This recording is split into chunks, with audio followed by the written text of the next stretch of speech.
Olá, nós estamos de volta com mais uma lição. Esse é o canal da Escola Dominical. Nós estamos com mais uma lição para a próxima semana, intitulada Como Ler as Escrituras. Lições Bíblicas CPAD 2022, lição de número 5.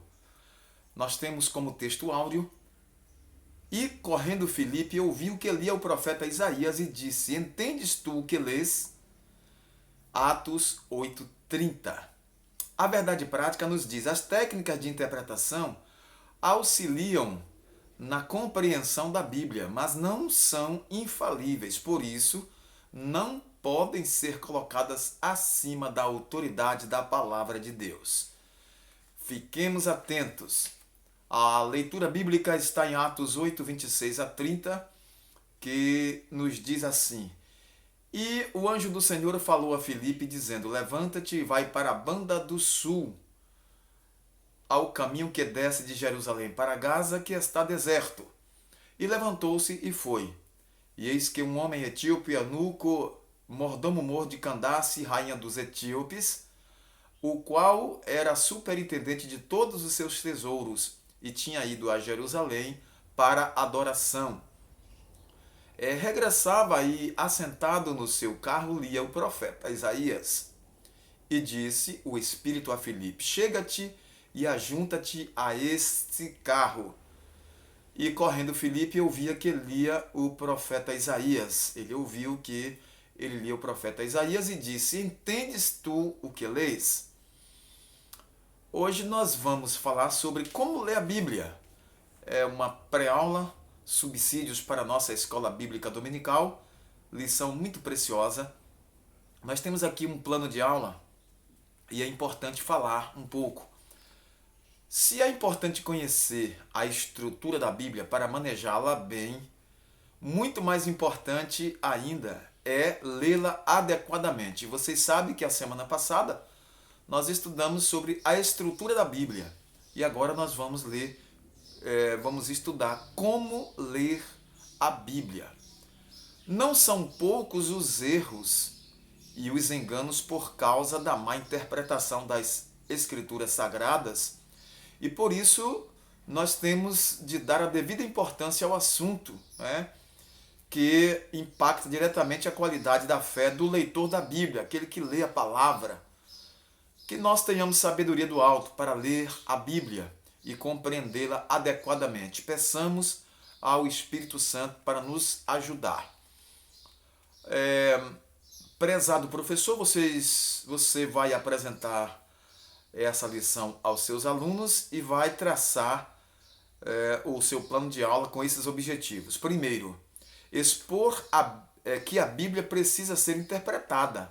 A Bíblia, ela precisa ser interpretada. E o intérprete da Bíblia é o Espírito Santo. É ele que nos dá a revelação da palavra de Deus. Segundo objetivo, pontuar os pressupostos pentecostais para a leitura da Bíblia. Nós que somos pentecostais. Apresentar, aí no terceiro objetivo, apresentar os princípios básicos de interpretação bíblica, tá certo? Então, baseado nesses objetivos, você vai preparar a sua aula para este domingo. Eu trouxe aqui para nós, assim, a título de informação e para mostrar para vocês. Eu tenho mais materiais, mas eu quero apresentar para vocês esse livro aqui que chama-se Princípios de Interpretação da Bíblia, não é? Desse autor Walter Erickson, e também do nosso querido pastor Raimundo de Oliveira, Como Estudar e Interpretar a Bíblia. São dois livros importantes que, se você tiver, é bom dar uma consultada. Se você não tiver, tudo bem, você pode utilizar outros materiais que lhe auxiliem para essa lição. A leitura e o estudo das Sagradas Escrituras são um dever e um privilégio. Por isso, temos que zelar pelo conhecimento bíblico e estar conscientes da necessidade de aplicar o texto sagrado em nossas vidas. Não é só para ler, nós precisamos aplicar esse texto sagrado às nossas vidas. Por quê? Porque a Bíblia é a nossa regra de fé e prática. Não é um livro de teorias, não é um livro de literatura, não é um mero jornal. A Bíblia, ela é a palavra de Deus. Então nós precisamos aplicar a Bíblia em nossas vidas e tê-la como nossa regra de fé e prática. Tiago alerta que devemos ser cumpridores da palavra e não apenas ouvintes. Tiago 1,22. Porque o apenas ouvinte, ele não vai usufruir da bênção de Deus. Mas o cumpridor da palavra é aquele que lê, crê, recebe a revelação e obedece. Nesta lição, nós veremos a importância dos princípios basilares de interpretação bíblica, que são importantes para nós compreendermos o texto bíblico, tá certo? Nessa primeira parte, nós vamos ver aqui: a Bíblia precisa ser interpretada. E aí é que está, muitas vezes, o problema de muitas pessoas. Por quê? O termo exegese vem do grego ex, traduzido como fora, agein, com o sentido de guiar. Então, literalmente, significa guiar para fora, isto é, extrair a intenção das palavras de um texto. Assim, o alvo da exegese é deixar que as Escrituras digam o que o Espírito Santo pretendia no seu contexto original. Quando não se ouve isso e quando não se dá atenção a isso, muitas vezes vêm os erros de interpretação a seu bel prazer, e vêm os prejuízos por não compreenderem o sentido do texto, certo? Então, dessa forma, para não fazer o texto significar aquilo que Deus não pretendeu, é necessário um minucioso exame das Escrituras. Lá em Timóteo, na segunda carta, Paulo falou sobre isso no capítulo 2, versículo 15, que as Escrituras, elas são divinamente inspiradas. Nós temos o texto bíblico, o texto sagrado, escrito em duas línguas principais, o hebraico e o grego, tá certo?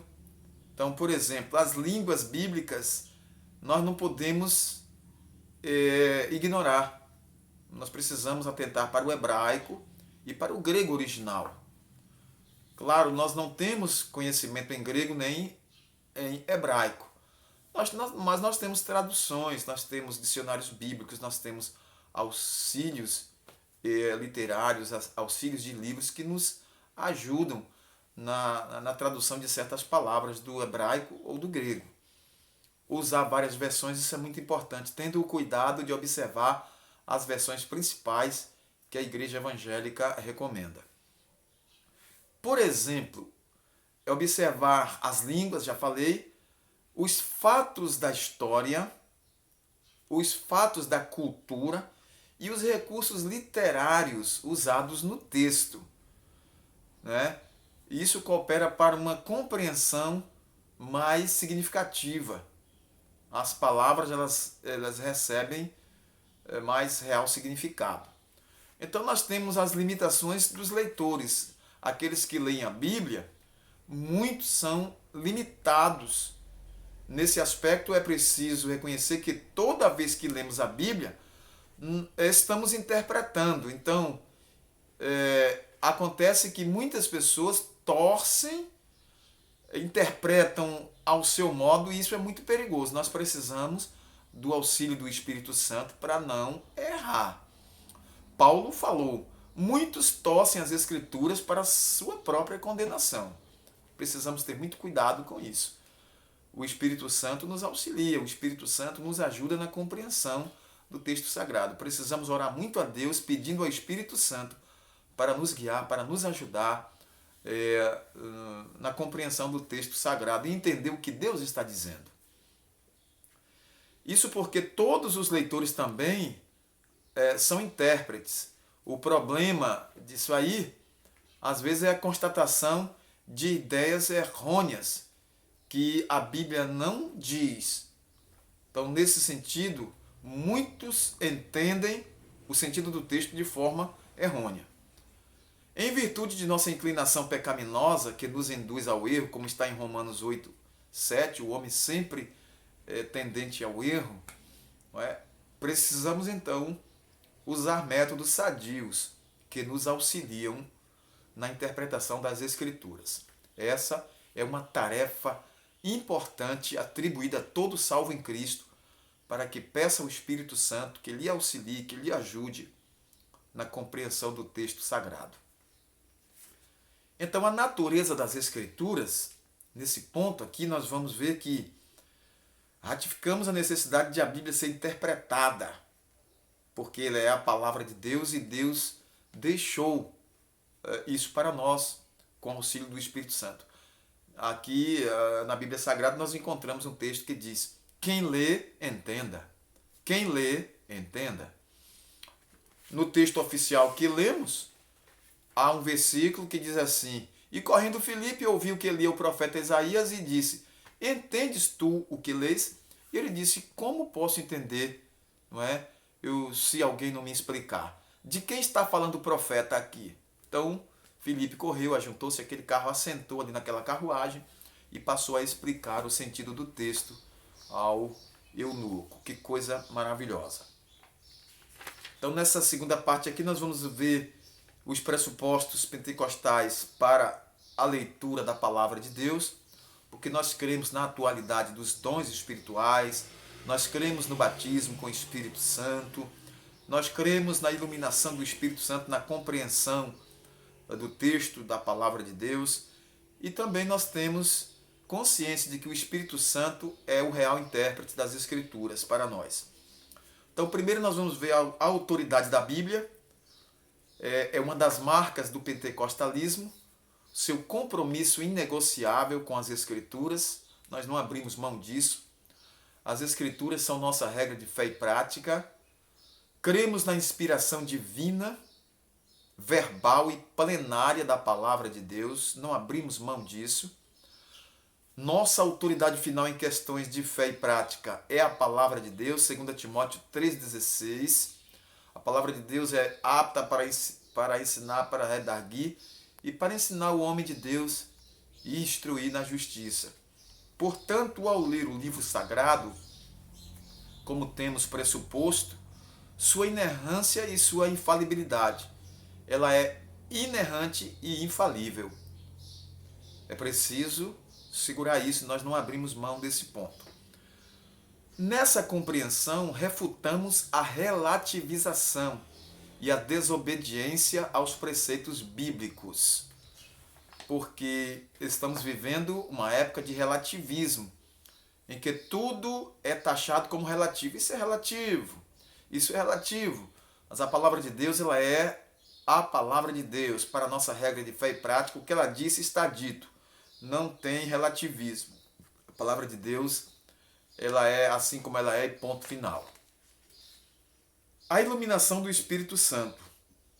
A doutrina da iluminação se refere à atuação do Espírito Santo na vida do crente, que o capacita a discernir a verdade ou as verdades bíblicas.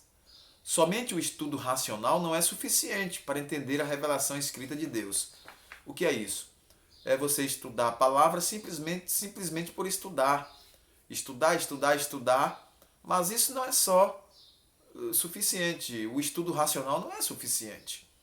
Nós precisamos da iluminação do Espírito de Deus como uma fonte de revelação do Senhor para entendermos o sentido do texto e obedecermos ao Senhor. E o valor da experiência conta? O que é que temos a falar sobre isso?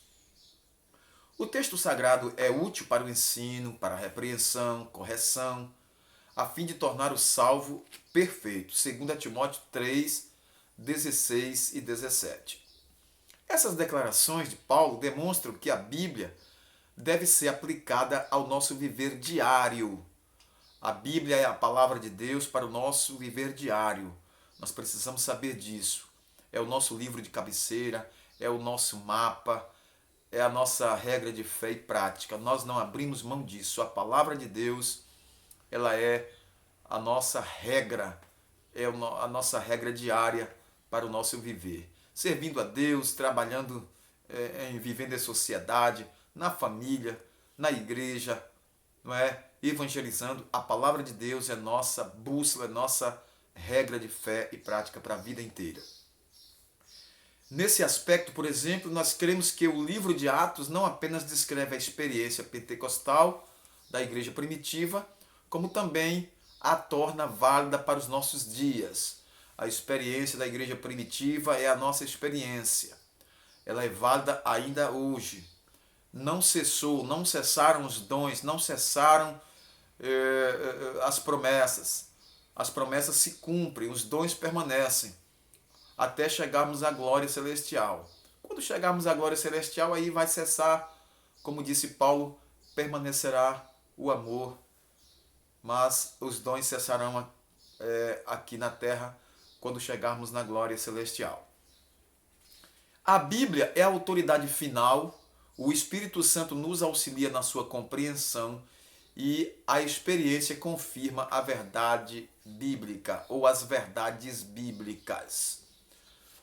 A última parte fala das regras básicas de interpretação, que nós não vamos falar muito devido à exiguidade de tempo aqui, mas nós vamos ver algumas. Por exemplo, a Escritura é sua própria intérprete.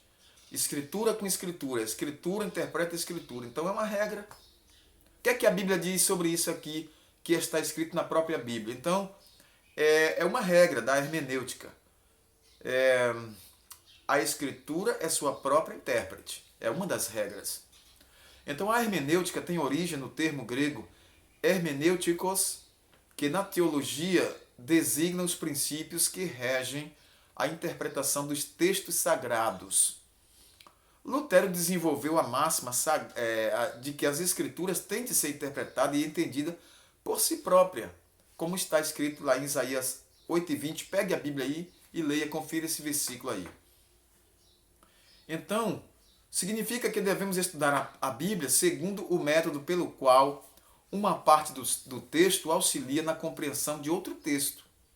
Essa afirmação é legítima porque a coesão das Escrituras é o resultado de um único autor, Deus. Deus é o seu único autor. Então, Deus não se contradiz. O texto sagrado não se contradiz. Pelo contrário, Escritura confirma Escritura. Não há discrepância, não há erros, não há diferenças. A Bíblia, ela é um rio que corre, o rio da revelação de Deus, e esse rio, ele é um rio de água corrente, com águas puras e cristalinas. Louvado seja Deus.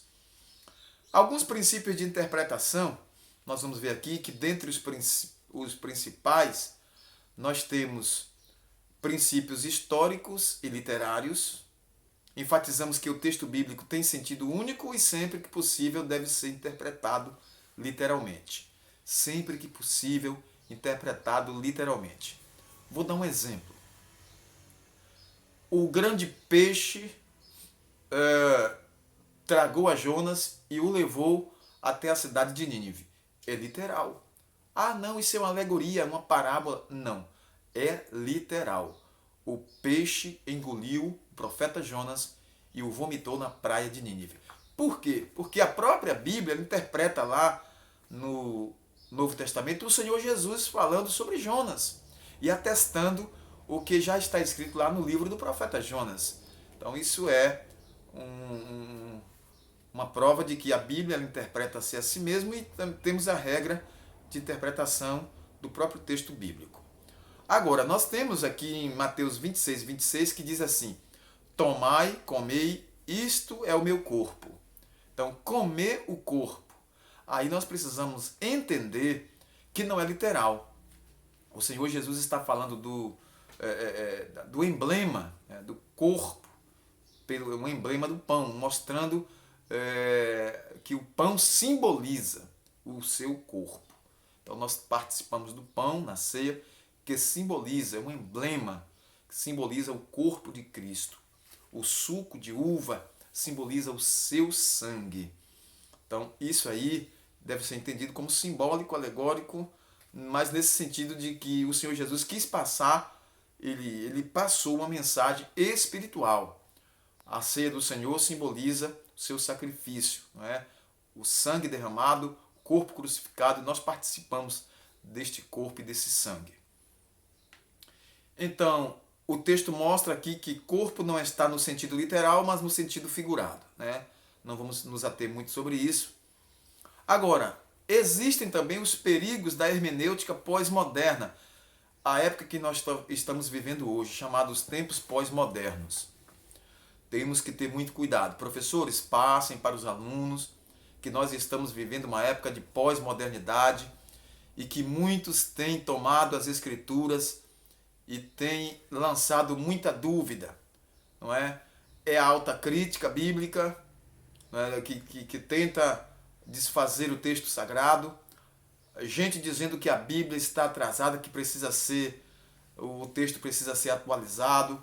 É uma série de heresias. E também o perigo da hermenêutica pós-moderna, que às vezes traz um grande prejuízo nesse campo. Nossa ortodoxia refuta todo e qualquer método que nega a inspiração verbal e plenária da Bíblia, a palavra de Deus.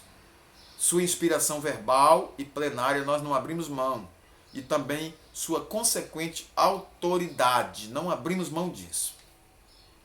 Assim, o intérprete não pode criar outro cânon dentro do cânon bíblico, ou seja, não cabe ao estudante fragmentar ou relativizar os textos inspirados. Não se pode empregar métodos subjetivos focados no leitor em prejuízo do texto e do autor bíblico. É aquela coisa de trazer para o homem é o centro, e o homem é quem decide, o homem é quem vê, e isso vai relativizando e vem o prejuízo da hermenêutica pós-moderna que torce a interpretação do texto sagrado. Ratificamos que as experiências devem ser submetidas ao crivo das escrituras sagradas. Se a Bíblia realmente aprova e realmente dá um parecer favorável, ou então confirma isso, então a experiência pode ser válida. Fora disso, a experiência não é válida, certo? Porque experiências existem inúmeras. Por fim, reconhecemos que as técnicas hermenêuticas não são infalíveis. Aqui, ó, como interpretar, né, como estudar e interpretar a Bíblia. Aqui tem várias técnicas, mas elas são infalíveis. Elas são falíveis. Elas não são infalíveis. Princípios de interpretação aqui não são infalíveis. Existem falhas, possíveis erros, não é? Nesses métodos. Então, nós precisamos verificar direitinho. Agora, com todo cuidado, pedindo ao Espírito Santo que nos ajude, a gente pode sim ter um bom êxito, tá certo? A Bíblia Sagrada deve ser lida e interpretada. Nesse mistério, somos auxiliados pela exegese e pela hermenêutica. Contudo, nenhuma das técnicas de interpretação estão acima da autoridade da palavra de Deus. A autoridade da Bíblia está acima de qualquer coisa. O que a igreja crê e professa deve ser interpretado à luz da própria Escritura. Nós não abrimos mão disso. Então, nesta oportunidade, nós queremos agradecer aos nossos ouvintes, aos nossos professores, aos nossos alunos, aos nossos amigos. Eu aproveito aqui para pedir que vocês se inscrevam nesse canal. Esse canal tem o objetivo de transmitir conteúdos que possam edificar a sua vida. E quando você dá um like, quando você compartilha, quando você se inscreve e você valoriza esse trabalho, é um trabalho humilde, o YouTube reconhece que é útil e vai espalhando para mais pessoas. Então mais pessoas terão acesso a esse conteúdo de estudo bíblico, de evangelismo, e assim a gente se sente realizado em fazer um trabalho que está também cooperando para o trabalho do Senhor, fazendo um trabalho que coopera para a evangelização, para o aperfeiçoamento dos santos, e assim a palavra de Deus está sendo espalhada e o nome do Senhor glorificado. Eu agradeço a sua atenção. Nós vamos orar por sua vida, pedir a Deus por você, que você possa ser um assíduo participante deste canal e também ser um inscrito. Divulgue, compartilhe e Deus há de continuar abençoando a sua vida, tá certo? Deus abençoe rica e poderosamente. Oremos. Senhor, nosso Deus e nosso Pai celestial, nós te glorificamos, Senhor. Nós queremos te agradecer pelo privilégio de estar aqui na tua presença. Ó Deus, participando deste estudo bíblico, falando, Senhor, a respeito da tua palavra, da interpretação bíblica, como lê a tua palavra, Senhor. Deus, nós te glorificamos porque tu és o Deus da palavra, o Deus que inspirou, o Deus que mantém, o Deus que está abençoando as vidas através da palavra. Deus eterno, eu te agradeço em nome de Jesus, ó Senhor dos exércitos, que esta palavra chegue a muitas pessoas, que este estudo chegue a muitos corações e que vidas venham, Senhor, render-se aos teus pés, que o teu nome seja glorificado e que nós possamos cada dia continuar te servindo e te glorificando, Deus. É o nosso pedido, nós fazemos em nome de Jesus e assim eu te agradeço e te louvo. Amém e amém. A todos nosso muito obrigado e até o próximo vídeo, se Deus quiser. Participe sempre aqui, escreva, se inscreva e participe desse canal sempre que puder. Eu agradeço em nome de Jesus. Deus te abençoe e te guarde.